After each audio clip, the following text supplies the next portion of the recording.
Shalom Bapak Ibu semua, mari sebelum kita mendengarkan firman Tuhan, kita berdoa terlebih dahulu. Terima kasih Tuhan Yesus, kami hari ini kembali untuk bersama mendengarkan firman Tuhan melalui KPA online. Biar Tuhan memberkati kami, hati, pikiran, dan telinga kami, sehingga kami mampu mendengarkan firman Tuhan dengan baik. Dan firman Tuhan menguatkan kami, mampukan kami untuk mengerti apa yang Tuhan inginkan dalam kehidupan kami. Berfirmanlah Tuhan, kami siap mendengarkan. Dalam nama Tuhan Yesus kami sudah berdoa. Haleluya.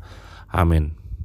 Shalom Bapak Ibu semua, pada hari ini kita akan mendengarkan firman Tuhan yang merupakan rangkuman dari 2 khotbah saya di bulan Februari, yaitu yang bicara tentang kasih.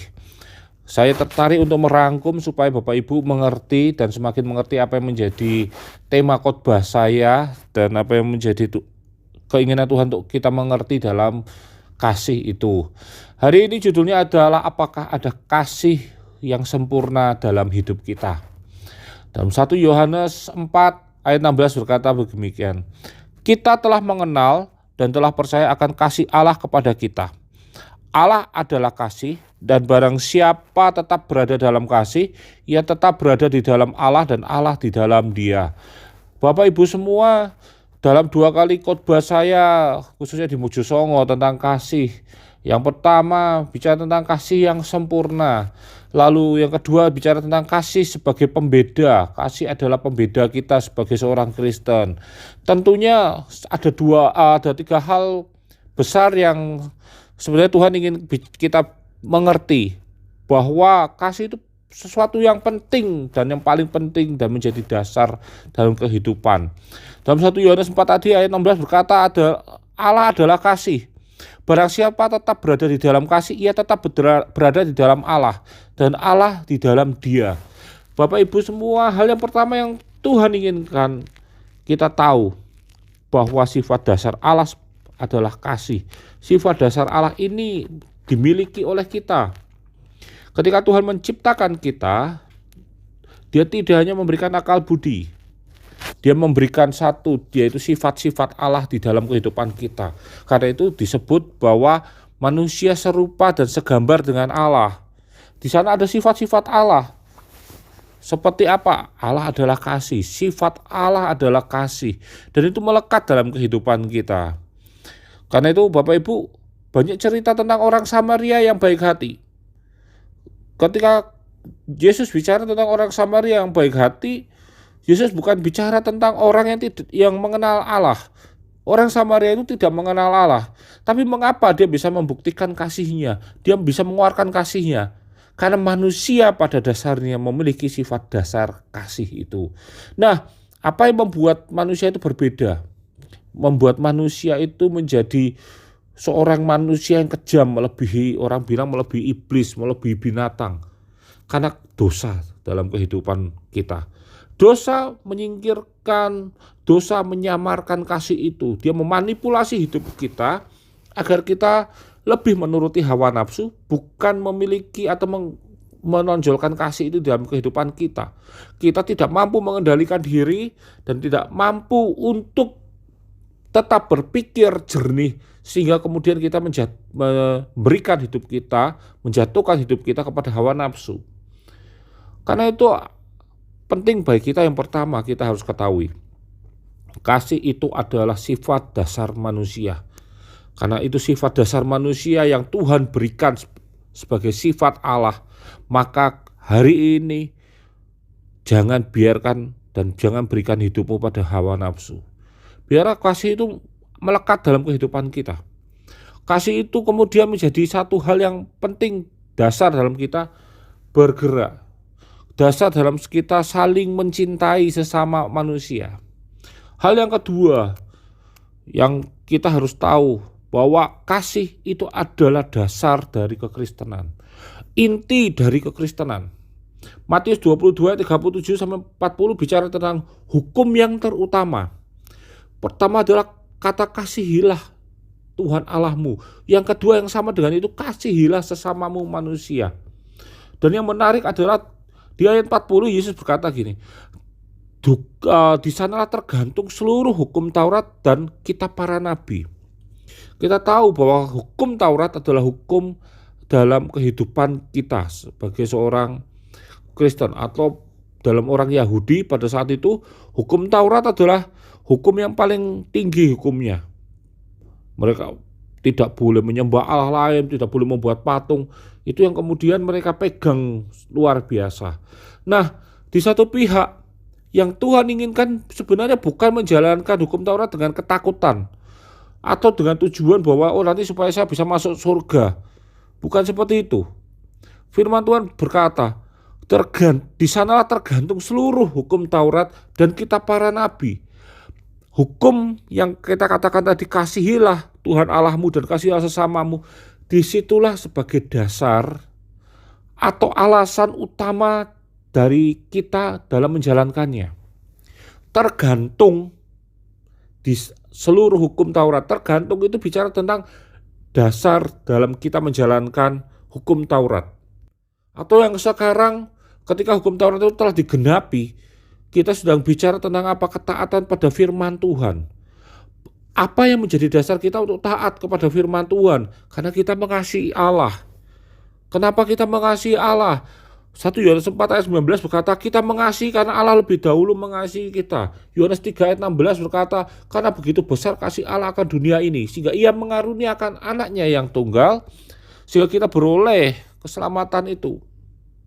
Bapak Ibu semua, perlu kita sadari, sebagai seorang Kristen menjalankan firman Tuhan bukan karena kita mencari berkat Allah.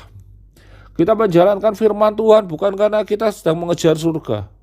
Itu sebuah kesalahan. Tapi ketika kita menjalankan firman Tuhan itu karena kita mengasihi Allah, karena kita taat, karena itu panggilan kita sebagai seorang Kristen.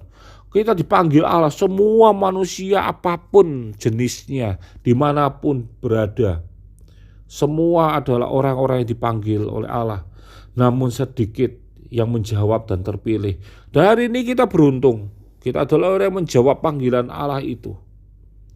Karena itu ketika kita menjalankan firman Allah, jalankanlah dengan apa? Dengan penuh kasih.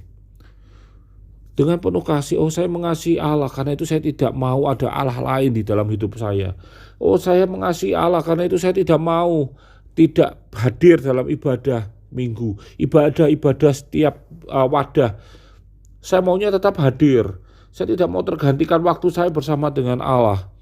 Demikian pula ketika kita bilang saya mengasihi sesama saya, karena itu saya tidak mau membunuh. Saya tidak mau menyakiti. Saya mau menghormati orang tua saya. Itu karena apa? Karena kita mengasihi. Ketika seseorang menjalankan sesuatu dengan dasar kasih, dia akan bisa mengeluarkan kekuatan yang terbesar dalam hidupnya. Seorang ibu yang melindungi anaknya dari terkaman harimau, dia akan melindungi dengan segenap kekuatannya supaya anaknya tidak diterkam harimau.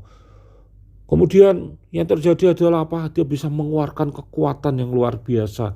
Yang dulunya cuma kerja di dapur, ini tiba-tiba ada kekuatan yang besar. Kenapa? Karena dia mengasihi, dia melindungi orang yang dikasihinya. Demikian pula kita. Mungkin bilang, aduh sulit juga ya kita mengasihi orang lain, menerima orang lain apa adanya. Tapi ketika kita menjalankan itu dengan kasih, dasarnya kasih, maka kita akan lebih kuat dalam menjalankannya. Satu waktu ketika kita mulai menyadari kita sudah mengasihi orang lain dengan sungguh-sungguh, kita akan sadar bahwa kita sudah berjalan jauh untuk mencapai hal tersebut. Hal yang terakhir yang menjadi satu rangkuman, yaitu kasih itu dilakukan di dalam hidup kita. Tidak ada cara lain untuk membuktikan kasih selain kita melakukannya. Yohanes 15 ayat 12-13 berkata, inilah perintahku, yaitu supaya kamu saling mengasihi seperti aku telah mengasihi kamu. Tidak ada kasih yang lebih besar daripada kasih seorang yang memberikan nyawanya untuk sahabat-sahabatnya. Tuhan membuktikan bagaimana kasih itu dijalankan. Kasih itu dibuktikan melalui tindakan. Karena itu kasih agape bicara tentang bagaimana kita berkorban untuk mencapai kebenaran, bagaimana kita berkorban untuk mencapai kebaikan. Bagaimana kalau kita melihat ada seorang teman yang membutuhkan bantuan dengan cara mencuri, lalu kita bantu dia mencuri sambil kita bilang, oh saya mengasihi dia karena itu saya bantu dia mencuri. Itu bukan kasih. Itu bukan kasih. Karena kasih rumusnya Yohanes 3 ayat 16, karena begitu besar kasih Allah akan dunia ini, akan setiap manusia, sehingga dia rela mengorbankan anaknya yang tunggal. Untuk apa? Untuk agar kita beroleh selamat itu. Lihat bahwa pengorbanan Allah bicara tentang bagaimana kebenaran itu akan ada di dalam kehidupan kita.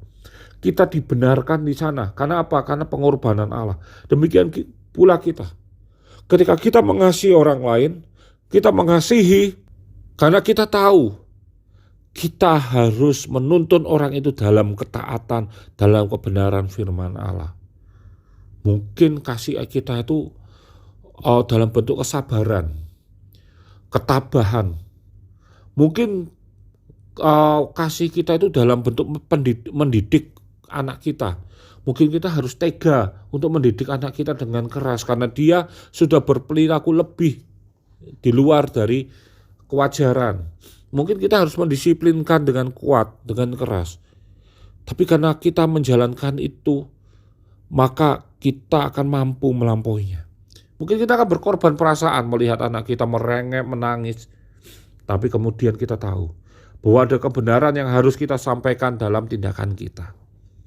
Demikian pula dalam kehidupan kita. Ketika kita melihat tetangga kita sedang kekurangan dan kita memiliki sesuatu, memiliki hal yang kita miliki, lalu kita tidak mau berbagi. Kita cuma datang lalu saya doakan kamu untuk agar kamu bisa tidak kekurangan. Itu bukan kasih. Itu kemunafikan. Tapi saya hari ini firman Tuhan mau katakan seperti ini. Ketika engkau melihat saudaramu lapar, engkau harus memberikan makan. Jika melihat mereka saudaramu kedinginan, engkau memberikan pakaiannya. Itu membuktikan bahwa setiap ada orang yang kita lihat dan dia kekurangan, kita harus mampu untuk mengorbankan hidup kita. Dimulai dari lingkungan terdekat kita, keluarga kita, lingkungan tetangga kita. Biarlah terang itu percaya dalam kehidupan kita. Karena kasih itu adalah cahaya bagi lingkungan kita, bagi kegelapan. Ada kasih, ada kehangatan dalam kehidupan. Karena itu tunjukkan kasihmu. Biarlah terangmu itu dilihat oleh orang lain. Supaya apa? Supaya Bapamu di surga dipermuliakan. Bapak Ibu semua, cara kita untuk menginjil bukan dengan ucapan saja. Tapi yang terbesar adalah bagaimana kita mengorbankan diri kita sehingga orang lain merasakan kasih Allah dalam kehidupannya. Karena itu mari Bapak Ibu, ditutup di akhir bulan Februari, kita menutup dengan kata mari kita saling mengasihi. Setiap manusia kita merupakan sesama kita. Amin. Tuhan memberkati. Mari Bapak Ibu semua, kita sudah mendengarkan firman Tuhan. Mari kita berdoa. Terima kasih Tuhan Yesus, pada hari ini kami sudah mendengarkan firman Tuhan. Biar Engkau mengingatkan kami, menguatkan kami, agar kami mampu untuk mengasihi sesama kami. Terlebih kami mengasihi-Mu Tuhan, sehingga kami beranjak dari kasih kepadamu Tuhan, kami bisa mengasihi sesama kami dengan sempurna. Biarlah hidup kami disempurnakan melalui kasih kami kepadamu dan kepada sesama kami. Kami percaya Tuhan, Kau tidak pernah meninggalkan kami dan memberikan kami kekuatan, memampukan kami dan membuat kami, memberikan kami hikmat-Mu Tuhan, sehingga kami menjalankan firman Tuhan dengan sempurna. Terima kasih Bapa. Hari ini juga kami berdoa untuk Mas Rudi yang sedang sakit, adik Hizkia juga yang sedang opnam, keduanya opnam di rumah sakit.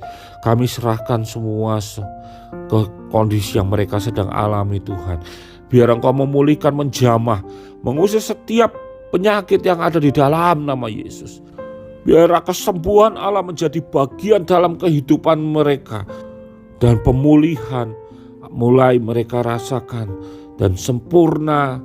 Dan ketika mereka pulang dari rumah sakit, mereka bisa sehat kembali untuk melayani Allah. Terima kasih Tuhan Yesus. Tidak ada yang mustahil bagimu. Demikian pula kami berdoa kepadamu Tuhan. Terima kasih Yesus, terima kasih Roh Kudus. Biar Engkau mencukupkan segala kebutuhan yang dibutuhkan dalam proses penyembuhan dari Mas Uti dan Hizkia. Dan kami serahkan seluruh keluarganya di dalam tangan-Mu. Terlebih juga kami juga serahkan kami semua. Tutup bungkus kami semua dengan darah-Mu yang kudus. Jauhkan dari virus corona, sakit, penyakit, dan mara bahaya. Dan kami akan tutup KPA online pada hari ini. Di dalam nama Tuhan Yesus kami sudah berdoa. Haleluya. Amin.